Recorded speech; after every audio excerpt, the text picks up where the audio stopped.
Hello hi ଜୟ ଜଗନ୍ନାଥ ଆପଣମାନଙ୍କୁ ସ୍ୱାଗତ କରୁଛି ଆଉ ଗୋଟେ ମିନି ବ୍ଲଗ୍। ତ ଆଜି ଆମର ଗୋଷ୍ଠୀ ପିଲାମାନେ ମିଶି ବାହାରି ପଡ଼ିଥିଲୁ ଗୋଟେ ସୁନ୍ଦର ଆମ୍ବ ବଗିଚାକୁ ଭୋଜି କରିବାକୁ। ତ ପ୍ରଥମେ ପ୍ଲେସ୍ରେ ପହଞ୍ଚି ଗ୍ୟାସ୍ ଲଗାଇ ତେଲ ଗରମ କରି ବାହାରି ପଡ଼ିଥିଲୁ ଆଳୁ ଭାଜିବାକୁ। ଏପଟେ ପିଆଜ କଟା ଚାଲିଥାଏ ଆଉ ସେପଟେ ଆଳୁ ଭଜା ବି ଚାଲିଥାଏ।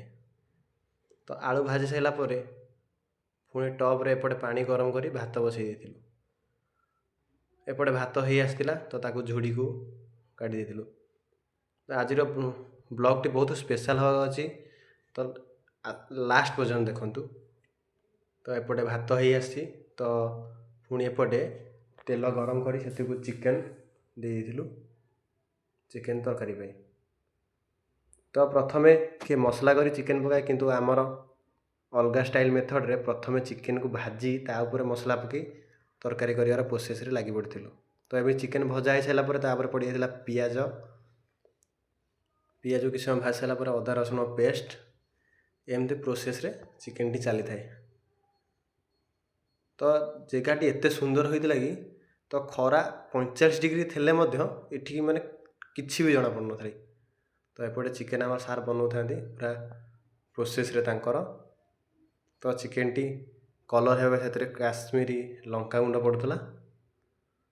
ତ ଏମିତି ସବୁ ମସଲା ମସଲି ସବୁ ଧୀରେ ଧୀରେ ପଡ଼ି ଚିକେନ୍ଟି କଷା ହେଇଥିଲା। ତ ଦେଖିପାରୁଥିବେ ଫାଇନାଲି ଚିକେନ୍ର କଲର୍ ବି ଆସିବା ଷ୍ଟାର୍ଟ ହେଇଯାଇଥିଲା। ତ ଏବେ ଚିକେନ୍ ଫୁଟିବା ଲାଗିଛି।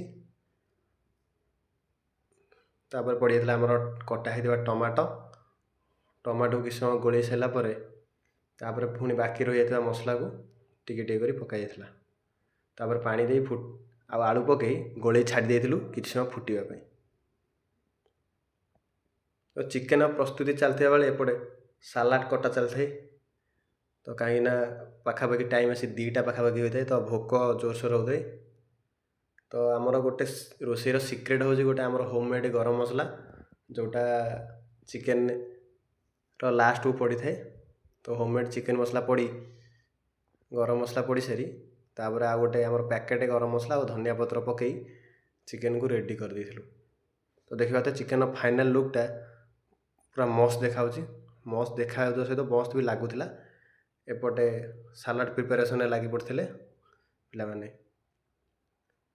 ତ କେମିତି ଜଲ୍ଦି ହେବ ସେଥିରେ ଲାଷ୍ଟକୁ ଲୁହା ଖରିକା ଯେଉଁଥିରେ ଆମର ରୋଷେଇ କରାଯାଏ ସେଥିରେ ବି କାକୁଡ଼ି କାଟିବାକୁ ପଛେଇଲେନି ପିଲାମାନେ। ତ ଏପଟେ କାକୁଡ଼ିରେ ଦହି ପିଆଜ ଏସବୁ ପଡ଼ି ତାକୁ ଘଣ୍ଟା ଘଣ୍ଟି ଚାଲିଥାଏ। ତ ଫାଇନାଲ୍ ଲୁକ୍ଟା ଦେଖିପାରୁଥିବେ ଭାତ ଆଉ ଚିକେନ୍ର, ଏମିତି ଭାତ ଚିକେନ୍ ଆଉ ସାଲାଡ଼ ପନିର ଛତୁ ଏସବୁ ବଢ଼ା ହେଇଥିଲା। ପନିର ଛତୁଟି ଆସିଥିଲା ଗୋଟେ ପିଲା ପାଇଁ। ତ ଏମିତି ଆମେ ଗ୍ରୁପ୍ ୱାଇ ଫଟୋ ଉଠାଇବା ଷ୍ଟାର୍ଟ କରିଦେଇଥିଲୁ। ତାପରେ ସମସ୍ତେ ଖାଇ ପିଇ ଟିକେ ମଜାମସ୍ତି ବସିକି କରିଥିଲା ବେଳେ ତାପରେ ଆମେ ଗୋଟେ ରିଲ୍ସ କରି ବାହାରି ପଡ଼ିଥିଲୁ ଗୋଟେ ନରାଜକୁ ବୁଲିବାକୁ। ତ କଟକରେ ଯେମିତି ଦଶହରା ଫେମସ୍, ସେମିତି ଗୋଟେ ଜାଗାମାନଙ୍କ ଭିତରୁ ଷ୍ଟାଡ଼ିୟମ୍ ଆଉ ଗୋଟେ ହେଲା ନରାଜ, ଇଏ ବହୁତ ଫେମସ୍ ବୁଲିବା ପାଇଁ। ତ ଆମେ ନରାଜକୁ ବୁଲିବାକୁ ଯାଇଥିଲୁ। ଦେଖୁଥିବେ କିନ୍ତୁ ପାହାଡ଼ କରେ କରେ, ଆପଣଙ୍କ ବିଶ୍ୱାସ ହେବନି ଏଇଟା ଏମିତି ଜାଗା ବି ଆମ କଟକରେ ଅଛି। ତ ଏଇଟା ଆମେ ଯେ କଟକ ଲୋକ ଜାଣିପାରୁଥିବେ, ଏଇଟା ହେଉଛି ଗୋଟେ ମୟୂର ପାର୍କ, ଯେଉଁଠି ସନ୍ଧ୍ୟାବେଳେ ମୟୂରମାନେ ଆସନ୍ତି। ତ ଦେଖିପାରୁଥିବେ କେତେ ସୁନ୍ଦର ଭାବେ ପଙ୍ଖ ତା'ର ମେଲେଇକି ତା'ର ନାଚୁଥିଲା, କାହିଁକିନା ମେଘ ଧୀରେ ଧୀରେ ଉଠୁଥିଲା। ତାପରେ ମୟୂର ଦେଖି ଗ୍ରୁପ୍ ଫଟୋ ଉଠାଇ ପୁଣି ବାହାରି ପଡ଼ିଥିଲୁ ଘର ଅଭିମୁଖେ। ତ ଏମିତି ରାସ୍ତା କଡ଼ର ଭ୍ୟୁକୁ ଏନ୍ଜୟ କରି ସନ୍ଧ୍ୟାର ସୂର୍ଯ୍ୟଙ୍କୁ ଅସ୍ତ ହେବାର ଦେଖି ବାହାରି ପଡ଼ିଥିଲୁ ନରାଜ ଅଭିମୁଖେ। ଏଠି ଗୋଟେ ମଉସା ଆମର ମାଛ ବିକୁଥିଲେ। ଏଠି ଆମେ କିଛି ସମୟ ପାଣି ଦେଖିଲା ପରେ ମଉସାଙ୍କଠୁ ମାଛ ବି କିଣା ହେଇଥିଲା। ତ ମାଛ ନେଇ ଆମେ ଫାଇନାଲି ଘରକୁ ବାହାରି ଯାଇଥିଲୁ।